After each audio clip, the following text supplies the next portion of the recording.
আগামীকাল মনোনয়ন জমা দেওয়ার শেষ দিন, তার আগে আমেঠি এবং রায়বেরেলিতে সেখানেই কংগ্রেসের তরফ থেকে প্রার্থী কারা হবেন তা কিন্তু এখনো পর্যন্ত চূড়ান্ত করা হয়নি। তবে আজ অর্থাৎ বৃহস্পতিবারই কংগ্রেসের তরফ থেকে সেই দুই নাম সেখান থেকে ঘোষণা করা হতে পারে, এমনটাই কিন্তু জানিয়েছেন জয়রাম রমেশ। আমেঠি এবং রায়বেরেলি উত্তরপ্রদেশের এই দুটি লোকসভা কেন্দ্রে আগামী 20 তারিখ পঞ্চম দফায় ভোট গ্রহণ রয়েছে এবং আগামী কাল অর্থাৎ 3রা মে মনোনয়ন জমা দেওয়ার শেষ দিন সেখানে।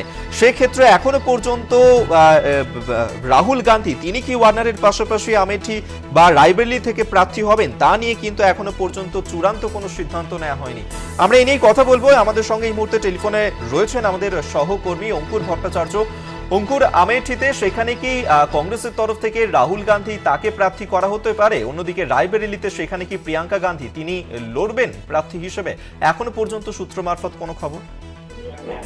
দেখো অভিক, এ বিষয়ে জয়রাম রমেশকে প্রশ্ন করা হয়েছিল এবং জয়রাম রমেশ যা জানিয়েছেন যে আমেঠি এবং রায়বেরেলি নিয়ে কংগ্রেসের যে নির্বাচনী কমিটি রয়েছে সেই কমিটি এই বিষয়টি সিদ্ধান্তটা পুরোপুরি ভাবে ছেড়ে দিয়েছিল পার্টি প্রেসিডেন্ট মল্লিকার্জুন খাড়গের কাছে এবং আজকে বিকেলের মধ্যে এই বিষয়ে কংগ্রেসের সিদ্ধান্ত জানানো হবে এবং সেক্ষেত্রে রাহুল গান্ধীকে আমেঠি এবং প্রিয়াঙ্কা গান্ধীকে রায়বেরেলি কেন্দ্র থেকে ভেবে রেখে কংগ্রেস, কিন্তু সম্পূর্ণ সেই বিষয়টি এই দুই ব্যক্তির উপর নির্ভর করছে বলেই জানানো হয়েছে কংগ্রেসের পক্ষ থেকে। তবে এখানে বেশ কয়েকটি প্রশ্ন উঠে যাচ্ছে, কারণ 2019-এর যে লোকসভা নির্বাচন সেই নির্বাচনে স্মৃতি ইরানি প্রায় 55,000 ভোটে হারিয়ে দিয়েছিলেন এই রাহুল গান্ধীকে। ফলে সেই কেন্দ্র থেকে রাহুল গান্ধী লড়ার বিষয়ে খানিকটা সংশয় রয়েছেন। তার বক্তব্য তিনি অন্যদিকে ওয়ানারে লড়ছেন এবং ওয়ানারে এবং আমেঠি দুটি জায়গা থেকে যদি তিনি জিতে আসেন তাহলে তারপরে যদি একটি কেন্দ্র ছেড়ে দেন তাহলে জনমানসে ভুল বার্তা যাবে। তার পাশাপাশি 2019-এ উত্তরপ্রদেশের যে একটিমাত্র কেন্দ্র রায়বেরেলি, সেখান থেকে জয়ী হয়েছিলেন সোনিয়া গান্ধী। এই সোনিয়া গান্ধী এই কেন্দ্র থেকে যেহেতু রাজ্যসভার সাংসদ হয়ে গিয়েছেন, ফলে সেই কেন্দ্রে প্রিয়াঙ্কা গান্ধীর নাম ভাবছিল কংগ্রেসের শীর্ষ নেতৃত্ব। কিন্তু প্রিয়াঙ্কা গান্ধী সেক্ষেত্রে বলছেন যে যদি তিনি রায়বেরেলি থেকে নির্বাচিত হন তাহলে বিজেপির পক্ষে এই অভিযোগ করা সহজ হয়ে যাবে যে একটি দল থেকে, একটি পরিবার থেকে সোনিয়া গান্ধী রাজ্যসভায়, প্রিয়াঙ্কা গান্ধী এবং রাহুল গান্ধী তারা আমেঠি এবং রায়বেরেলি থেকে লোকসভায় যাচ্ছেন। ফলে সেই পরিবারতন্ত্রের অভিযোগ উঠবে, ফলে তিনি রায়বেরেলি থেকে যেতে চান না। তখন কংগ্রেসের পক্ষ থেকে তাকে প্রস্তাব দেওয়া হয় আমেঠিতে দাঁড়ানোর জন্য, কিন্তু প্রিয়াঙ্কা গান্ধীর যুক্তি ছিল যে যেহেতু স্মৃতি ইরানি দীর্ঘদিন ধরে ওখানে রয়েছেন ফলে তিনি সেক্ষেত্রে প্রচারে অনেকটা এগিয়ে রয়েছেন, তার জেতার সম্ভাবনা অনেক বেশি।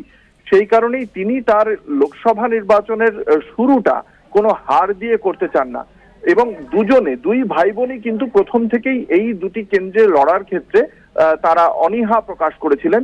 এক্ষেত্রে কংগ্রেসের দিকে বারংবার প্রশ্ন উঠছে যে মাত্র 2-3 দিন বাকি রয়েছে মনোনয়ন জমা দেওয়ার ক্ষেত্রে, কংগ্রেস এখনো তাদের প্রার্থীদের নাম ঘোষণা করতে পারছে না। এটা কি কার্যত ভারতীয় জনতা পার্টিকে ওয়াক ওভার দিয়ে দেওয়া হচ্ছে এই দুটি প্রেস্টিজিয়াস কেন্দ্রে? ফলে এই প্রশ্নগুলো থাকছে। তারই মধ্যে আজকে বিকেলে শেষ পর্যন্ত কি জানান মল্লিকার্জুন খাড়গে সেদিকে আমাদের অবশ্যই নজর থাকবে। একেবারেই তাই, অবশ্যই নজর থাকবে সেদিকে। আপাতত ধন্যবাদ। আমাদের সঙ্গে টেলিফোনে ছিলেন সহকর্মী অঙ্কুর ভট্টাচার্য। আপনাদেরকে আরেকবার জানিয়ে রাখবো, আমেঠি এবং রায়বেরেলি উত্তরপ্রদেশের এই দুটি লোকসভা কেন্দ্রে আগামী 20 মে পঞ্চম দফায় ভোট গ্রহণ রয়েছে এবং 3রা মে সেখানে মনোনয়ন জমা দেওয়ার শেষ দিন। কিন্তু এখনো পর্যন্ত কংগ্রেসের তরফ থেকে সেখানে কারা প্রার্থী হবেন সেই নাম কিন্তু চূড়ান্ত করা হয়নি, যেমনটা মনে করা হচ্ছে। এবং জয়রাম রমেশ তিনিও জানিয়েছেন যে আজ কেন্দ্রীয় নির্বাচন কমিটির তরফ থেকে এই বিষয়ে কিন্তু সিদ্ধান্ত নেওয়া হবে।